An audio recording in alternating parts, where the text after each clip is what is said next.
Hello, everybody. I'm Michael Monaco. And I'm Bobby Salvesen. We are the Hazmat Guys, bringing you knowledge and insight to make your job a little bit easier and safer. Let's take a minute to hear about today's sponsors. Hey guys, Bobby from the Hazmat Guys here, and this episode is brought to you by FLIR Systems. If you're not sure about your white powder is fentanyl, or maybe you suspect that you have an explosive hazard, or you need to confirm that the leaking barrel is toxic, the FLIR Griffin G510 GCMS is your go-to for next-level on-scene chemical identification. Mounted in your vehicle or carried to the point of sample collection, it is always ready. Using the built-in touchscreen, start the method wizard to help you select the best method for the mission. If you have no time, no lab, it's no problem. You can quickly identify unknown chemicals with accuracy. To learn more, go to FLIR.com/G510, or that's FLIR, FLIR.com/G510. Let's get to the show. Hey guys, welcome back to another episode of the Hazmat Guys. I'm Bobby Salvesen. I'm with Michael Monaco. Excellent. And it's kind of the off season as far as our presentation type stuff. We have a new website. Yes, kicking live the day we're recording this. Yes, actually, yes, it is. It's live, and check it out. It's at thehazmatguys.com. And without much further ado, I just want to get into this because I'm kind of excited. We are having it's not. What do I want to say? It's not a rebuttal. It's a correction. It's a correction because we are wrong. I hate to say I'm going to bite my tongue, but we are wrong every once in a while. We're wrong. And we're wrong. We never claim to be experts. We are just two idiots with a microphone. Right. And we have always said that if anybody feels differently, please come on. This is how we correct and share information in this industry and in this world, is that we turn around and we go, wait a second, that may not be so correct. Or, oh, well, that's sort of correct, but you kind of took it to an extreme, so it makes it incorrect. And today we are doing that. Right, and so we are. This gentleman we're bringing on in less than a second is, well, maybe a little more in a second, but he went back to episodes 78 and 79, which is our Placards and Labels series, mini-series, 2 parts, and he found a couple of things that maybe you want to clarify. So I'd like to welcome Nick Wright. Can you tell us a couple of seconds about yourself? Yeah, sure thing. Thanks for having me on, first of all. So what I do is I'm a state trooper in a state in the United States. In a state? Yeah, there you go. Whoa. We're being corrected by a cop? Yeah. That's fine. Yeah, it's what Holy we do. Crap. What is this? What are we coming to, Bob? I love it. Yeah. So what I do is I am in our full-time commercial vehicle enforcement troop, which means I go out and I inspect commercial vehicles, from everything from little pickup trucks hauling a lawn care trailer with a gallon of gas all the way up to tractor trailers, cargo tanks, all that kind of stuff. So I also teach 4 of the national level courses that are taught through the Federal Motor Carrier Safety Administration, 3 of them that are the hazmat courses. And so I kind of live and breathe hazmat, placards and labels and markings. And so when I saw 49 CFR in your little tagline for that episode, I thought, I need to listen to that. And so here we are, fast forward a couple months. I love it because, you know what, this is one of those topics that are, I'm going to say statistically, if you go to like marine, intermodal, whatever, all the different bulk carriers, this is statistically the most common for hazardous materials people to run across, right? Yes. And just being what firefighters do as far as the response level is definitely different than what I do, but I know that from teaching some firefighters and fire departments about placarding, they were blown away. They're like, I didn't have any idea that's what that placard meant. So when I listened to some of your episodes, and I was kind of thinking, how does this stuff correlate to what you guys do as the heroes in the red trucks? I thought, well, we can work together on this thing. So, all right. So, I love it. You wrote out all the parts that would need further explanation, and one of the parts that we said in episode 78 was that 2.3, which is that is what? That's the flammable, not liquids. That's the flammable gases. No, gases. 2.3 is a poison gas. That's the stuff you poison. Sniff it a couple times and you're going to die.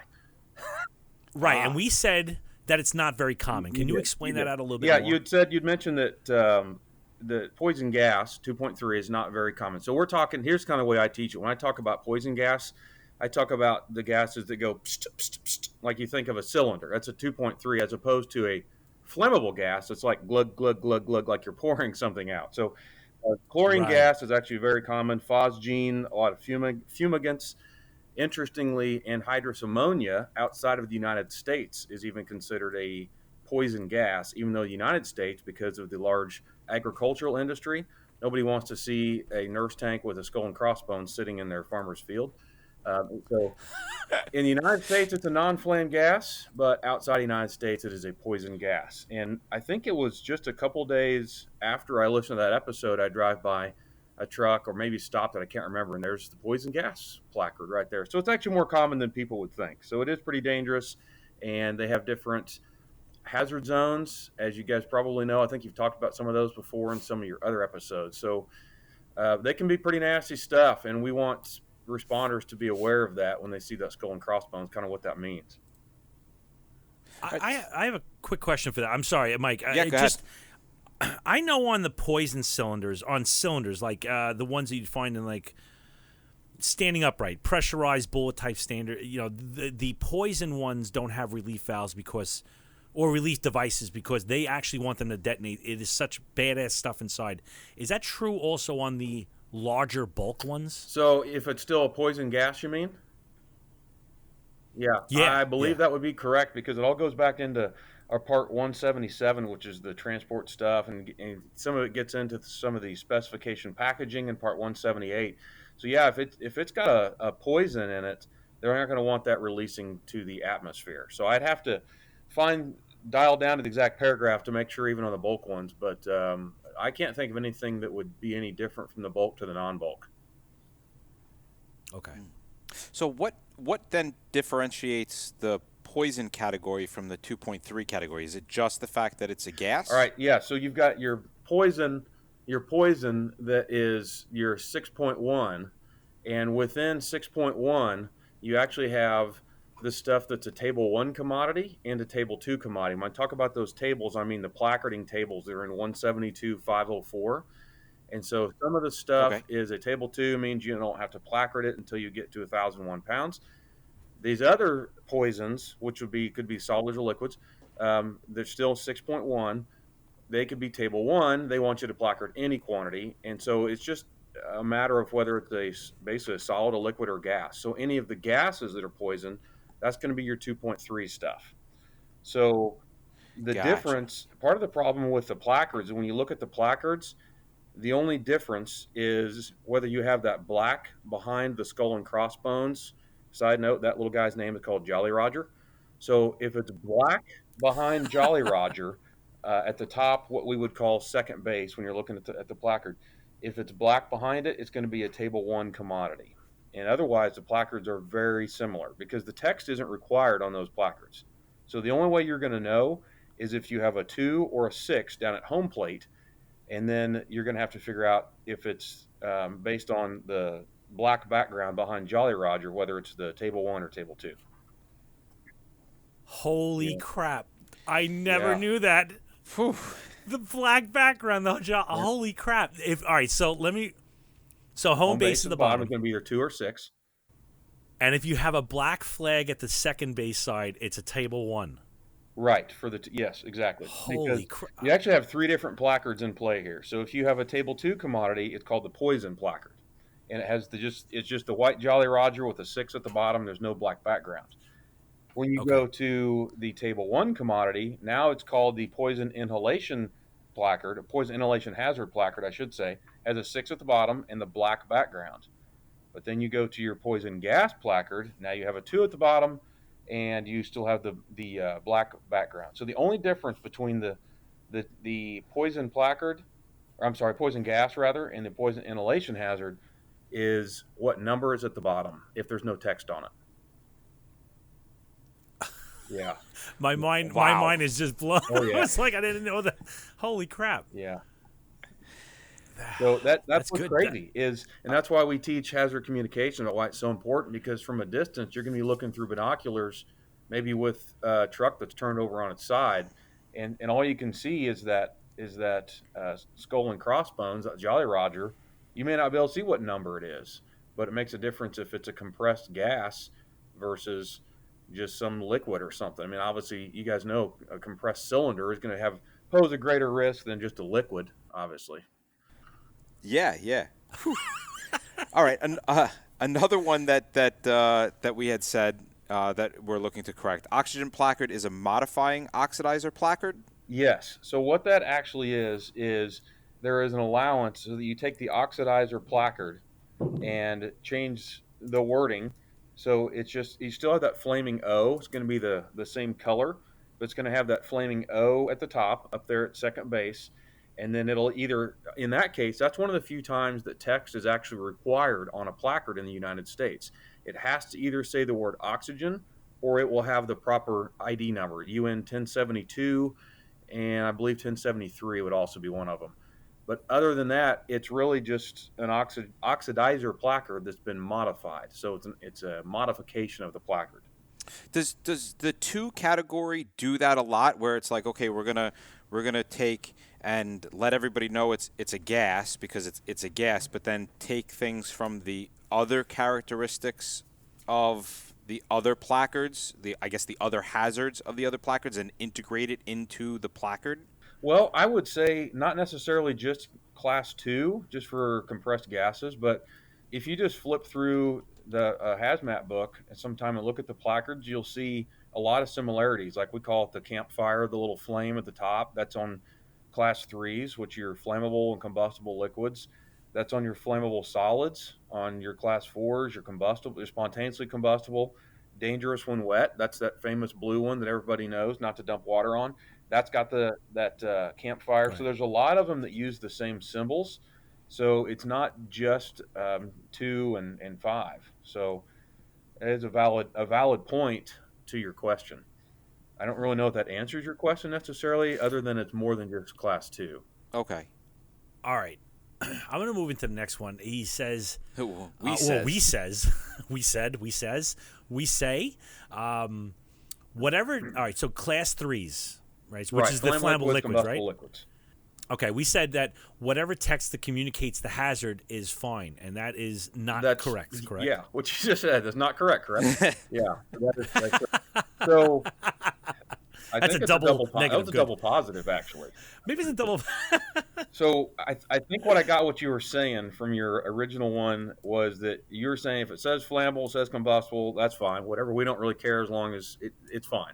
But it actually does have to communicate the proper hazard. We call it false advertising. So you can't display something on your transport vehicle or even on the package that you don't actually have on board. So, for example, I can't put a flammable liquid placard on there when I have a spontaneously when combustible.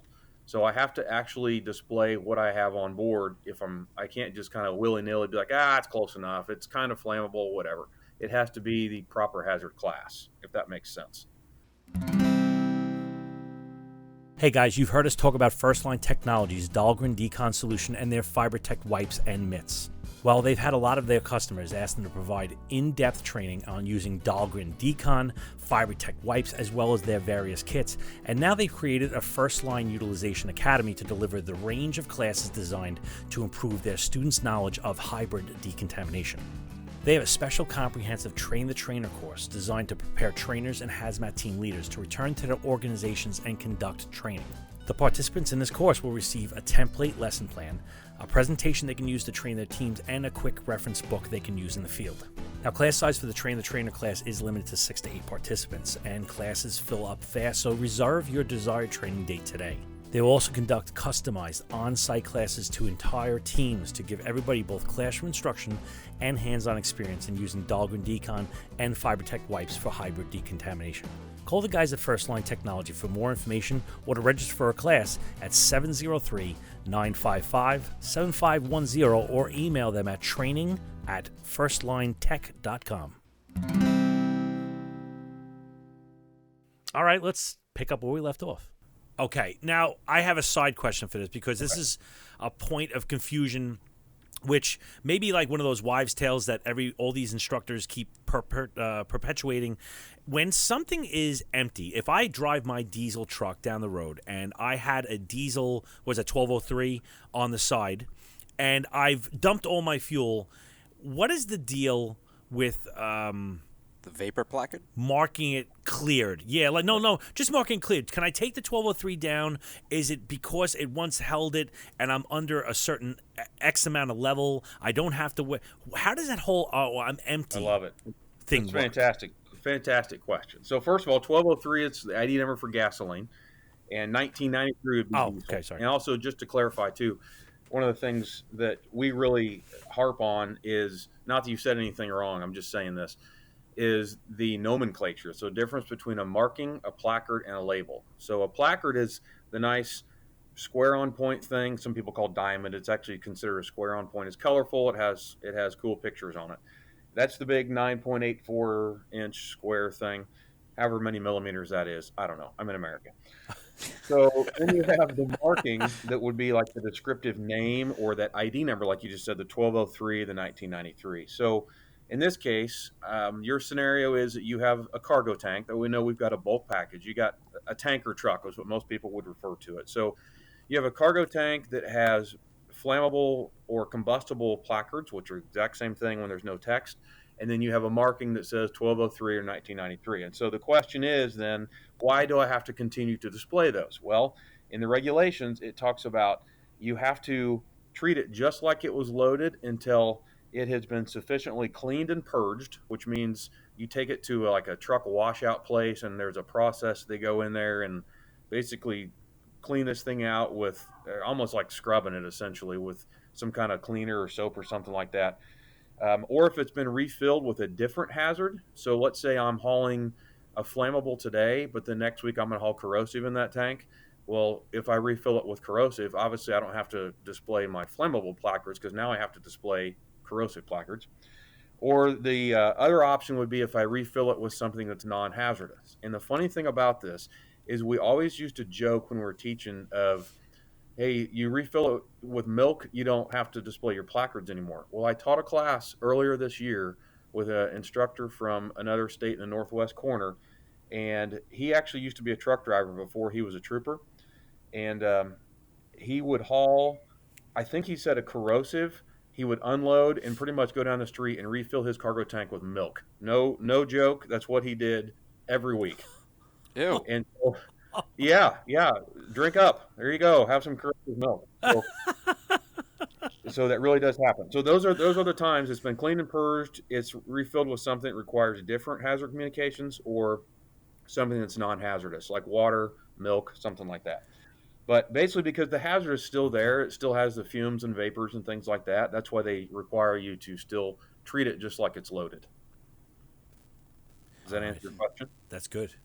Excellent. Yeah, totally Excellent. does. Yeah. Even though it's not carrying the 1,001 pounds, it's still Right. It had it at one point, and that's it.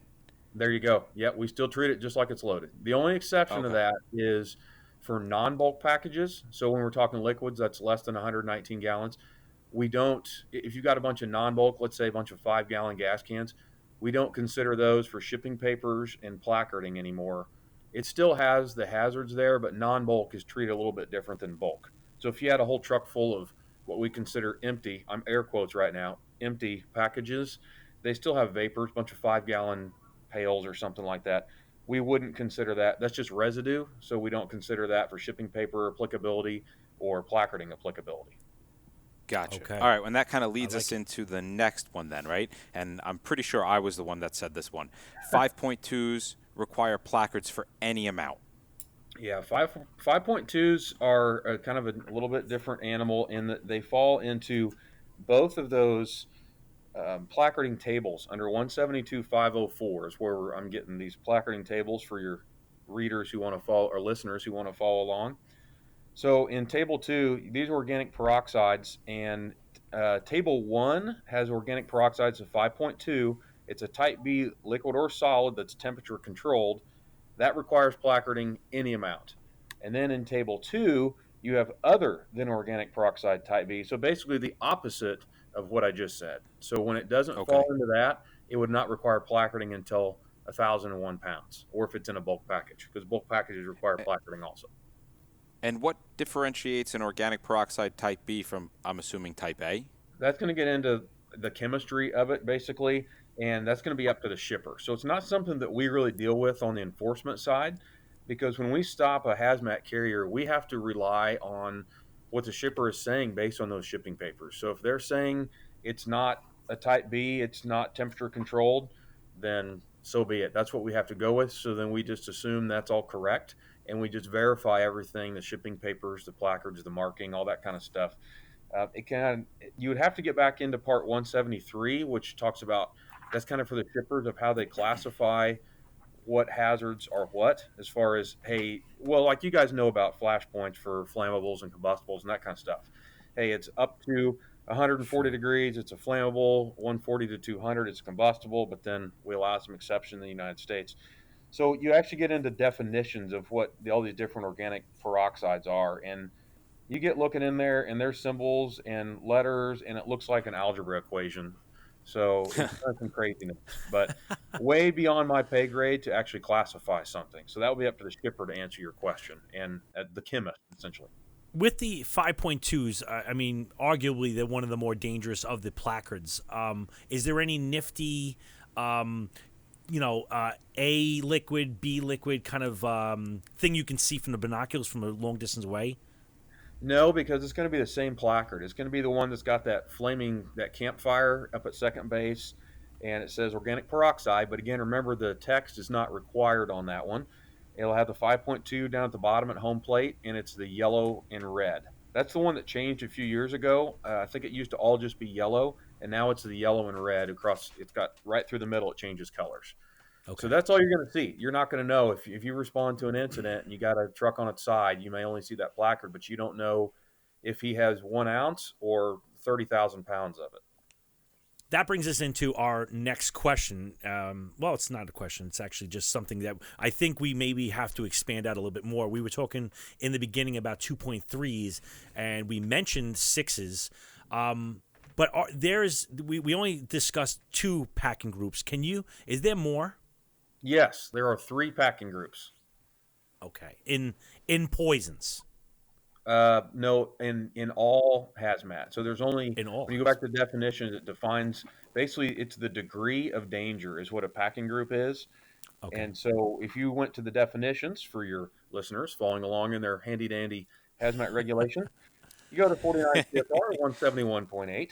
So a packing group, it's just the degree of danger. It indicates either great danger, which is packing group 1, that's the worst one. Packing group 2 would be a medium danger, and packing group 3 is a minor danger.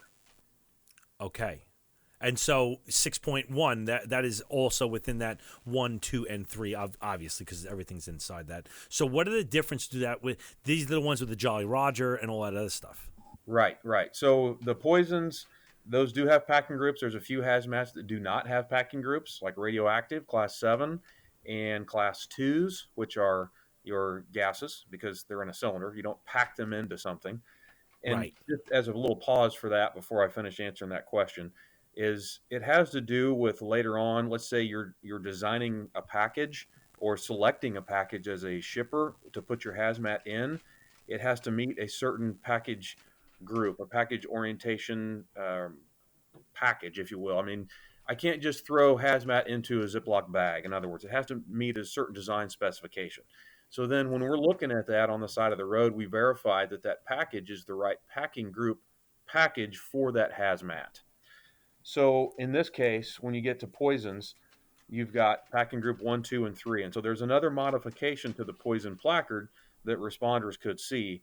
And so for a packing group 3 poison material, so this is going to be your 6.1, your table 2 is going to be the white placard.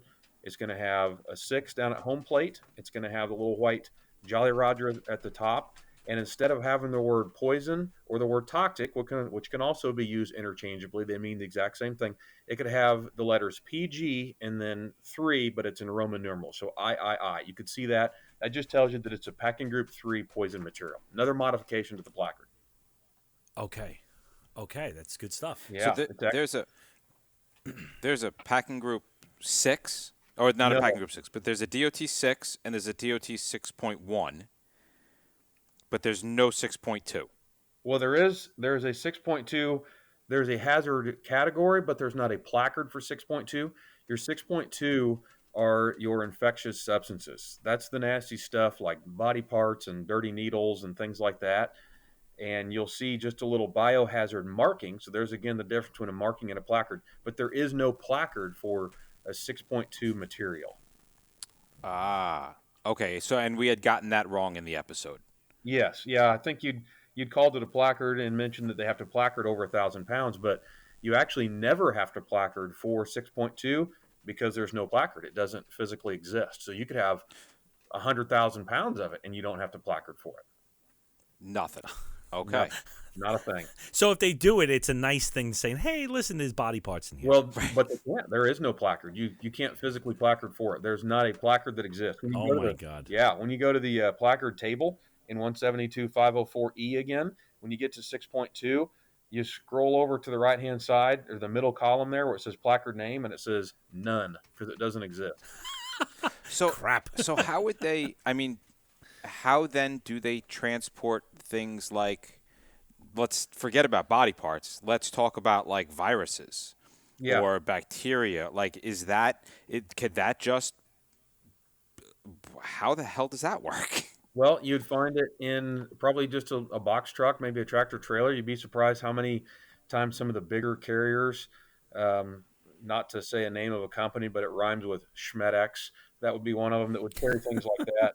I don't want to say names and have to. No. Yeah. No. So usually I see them a lot of times in the area where I work in these little 2-axle box trucks, and all they'll have is just a little biohazard marking, which is a little fluorescent orange rectangle.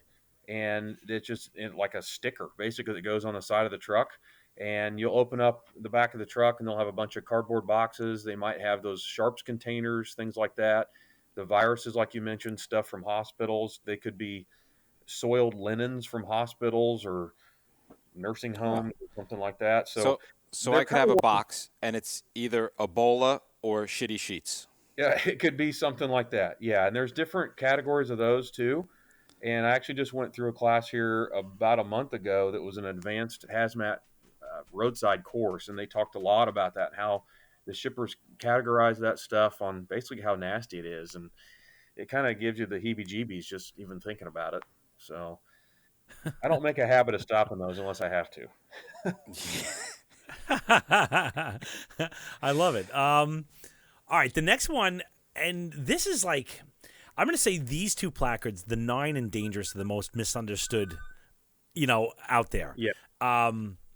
Class 9, I think it was me. Class 9 requires an ID number. Now, that's false, right? It depends. I think what was said was that the placard requires the ID number. So let me answer this a little bit different way. So in the United States, Okay. for domestic transportation, if you are hauling a Class 9, even in a bulk package, a cargo tank, whatever it is, you do not have to placard for a Class 9 material, no matter how much you have of it. And that even includes if it comes over, say, on a ship, and then it gets on a railroad and then onto a truck. Even though that's an international shipment, the portion of transportation that's within the United States does not require a placard, but it's still going to require a marking. So what most people do is they'll still use the Class 9 placard, and they'll put the marking, in other words, the ID number, they'll put that on the Class 9 placard. So I think what was said in the original episode was just that the Class 9 placard requires the ID number, but it doesn't. The package might require the ID number, but it never requires placarding within the United States. And for your international listeners, just remember that that's only a United States exception. Okay, so you just said package. Does that mean like a truck could be going down the street? It doesn't have to have the placard on it, but if you open that truck, the actual box needs to have an ID number. Correct. And if it's enough, the transport vehicles, let's say we're talking your regular tractor trailer with a van type trailer where you put a bunch of pallets inside of it, the actual transport vehicle would probably require the marking, but not the placard. And so you could also have a cargo tank. You could have like an elevated temperature material is a hazardous material. So it's a Class 9. You got to have an entire cargo tank of that of 30, 40,000 pounds.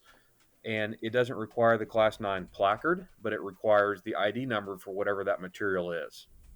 Does that make sense? Yes. Okay. Yeah, And they Yeah. it So does, actually. They can display that ID yeah. number 3 different ways. They can put it on a white square on point. They could put it on the placard itself, the placard they're not required, or they could put it on an orange rectangle panel. That's what you'll commonly see. Gotcha. And the orange rectangle panel, that's similar to that international. Yes, very similar to what you'd see Yes. on an intermodal package. When it'll have 2 of them, it'll say like 33 on the top and then 1203 on the bottom or something. And if you look in the front of your emergency response guidebook, you'll see examples of those and what those numbers mean. But most of the time, when it's not an intermodal type package, it's just a tractor trailer going down the road with a tanker, you'll just see an orange panel. It might see molten sulfur or something on there like that too. Right. Okay. All right. So the next one, I don't recall even saying something like this, so I'm not even quite sure where or how it was in context. Okay. But it was dangerous placard is not a Class 10. Yeah. Did we say it was a Class 10? I think so. It's been a couple months since I listened to that episode, but I think the comment was that it's a Class 10 and it's not. There's only 9 hazard classes. I'm sure it was just a Freudian slip. No ill will here. So, Because I'm looking at it going, 10 classes? I don't even think I'd say that, but I probably did because I'm a dyslexic idiot. yeah, maybe you're just multitasking. Who knows? So probably filling out a survey and giving the last restaurant 8 out of 10 Yeah. or something. So what the dangerous placard is a really confusing one. And it took me a while, even as a new hazmat inspector, and even once I became a hazmat instructor, it took a little while to kind of wrap my mind around until it clicked. Well, that wraps up another episode of the Hazmat Guys. You can find us on Facebook, Twitter, and our YouTube channel at The Hazmat Guys, and take a moment to call our comment hotline at 843-628-1484. And we are always looking forward to your feedback about information or interesting incidents that you were a part of, so send us a note at feedback@thehazmatguys.com. Remember, guys, don't just get on the job, get into the job.